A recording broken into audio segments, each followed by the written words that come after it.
दोस्तों, आप सभी का स्वागत है हमारे चैनल पीसीएस सॉल्यूशन पर।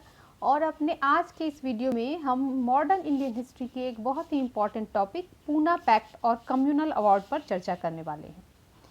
इस कहानी की शुरुआत होती है 1909 के गवर्नमेंट ऑफ इंडिया एक्ट से, जिसे मार्ले मिंटो रिफॉर्म्स के नाम से भी जाना जाता है।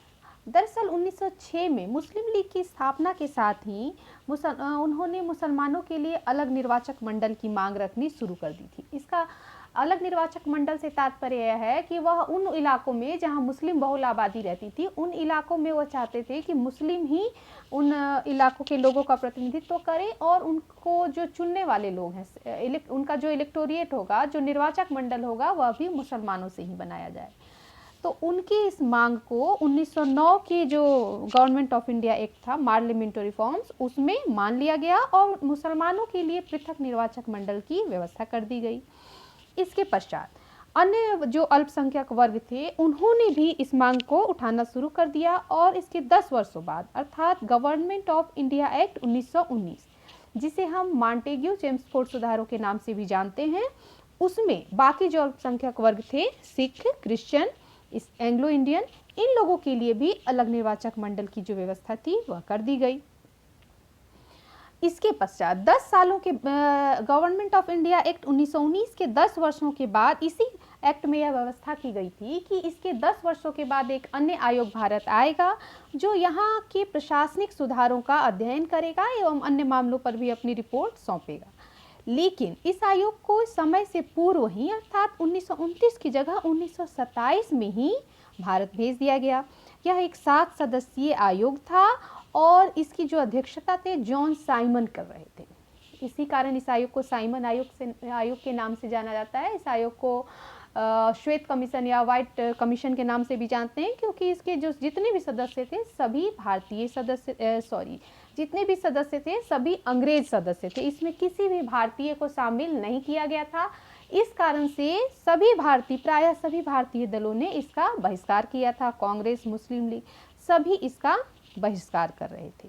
लेकिन यहाँ पर एक जो महत्वपूर्ण मोड़ आता है भारत की राजनीति में, वह यह आता है कि सभी भारतीय दलों के बहिष्कार के बावजूद भी doctor BR Ambedkar Simon commission से मुलाकात करने चले जाते हैं और वह उनका जो दलित वर्ग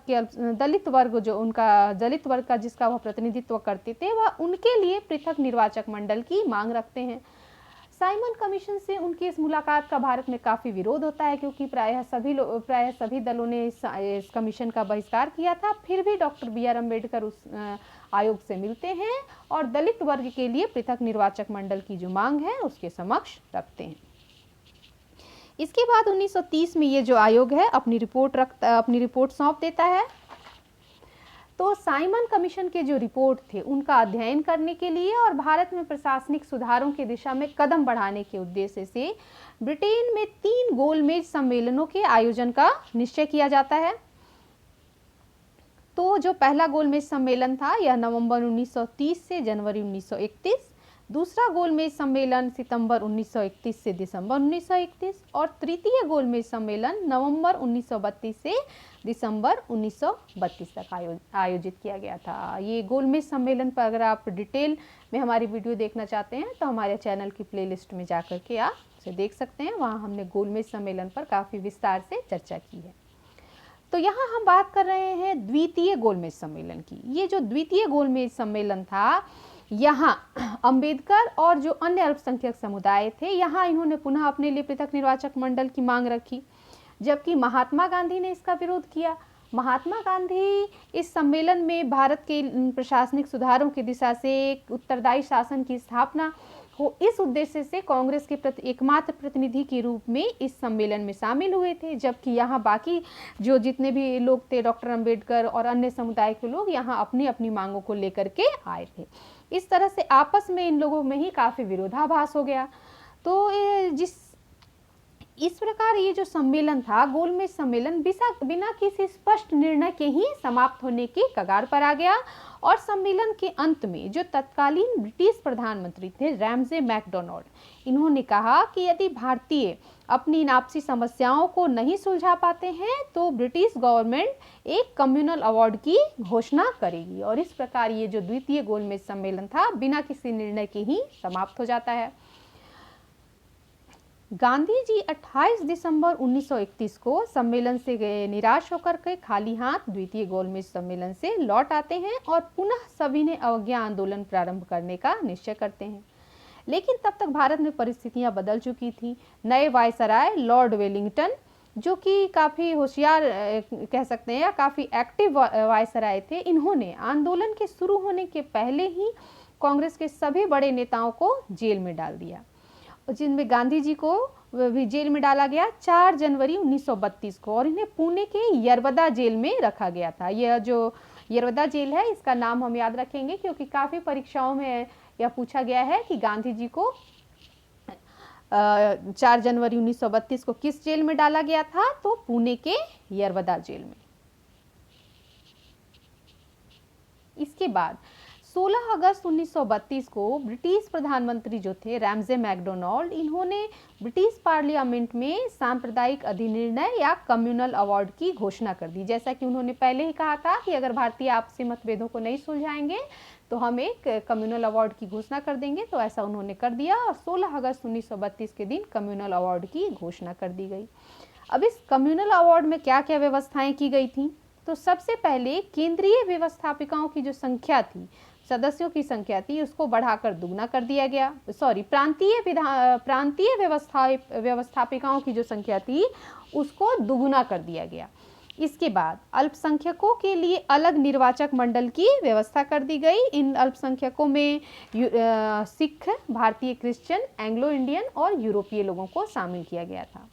इसके अलावा स्त्रियों के लिए भी कुछ स्थानों का आरक्षण किया गया और दलितों की, डॉक्टर अंबेडकर की जो चिर प्रतीक्षित मांग थी पृथक निर्वाचक मंडल और प्रतिनिधित्व, इसका अधिकार इस कम्युनल अवार्ड में उन्हें दे दिया गया।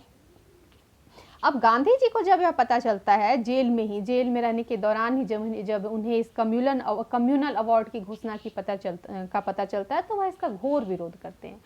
उनका कहना था कि दलित जो हैं हिंदू धर्म के ही अविभाज्य अंग हैं और उन्हें पृथक निर्वाचन मंडल देना और प्रतिनिधित्व देना अर्थात हिंदुओं में फूट डालने का प्रयास है। इसलिए उन्होंने अंग्रेजों के ये जो कदम था उसका घोर विरोध किया और इसके विरोध में उन्होंने 20 सितंबर 1932 से जेल में ही आमरण अनशन प्रारंभ कर दिया।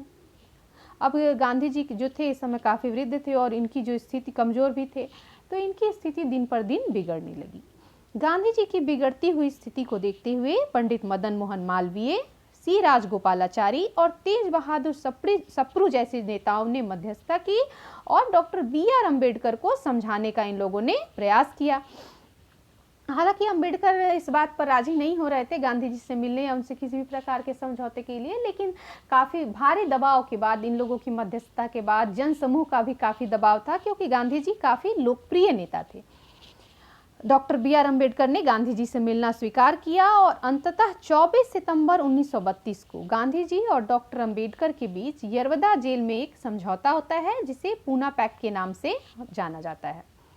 तो इसमें कौन कौन सी व्यवस्थाएं की गई, तो सबसे पहले कम्युनल अवार्ड में दलित वर्गों के लिए 71 सीटों की व्यवस्था की गई थी, जबकि इसके साथ ही 71 सीट उनके लिए रिजर्व किया गया था। इसके अलावा पृथक निर्वाचक मंडल की व्यवस्था की गई थी, अर्थात उनके इन जो 71 सदस्यों को चुनने वाले जो लोग होंगे वह भी केवल दलित वर्ग के ही लोग होंगे, उनका सेपरेट इलेक्टोरिएट होगा।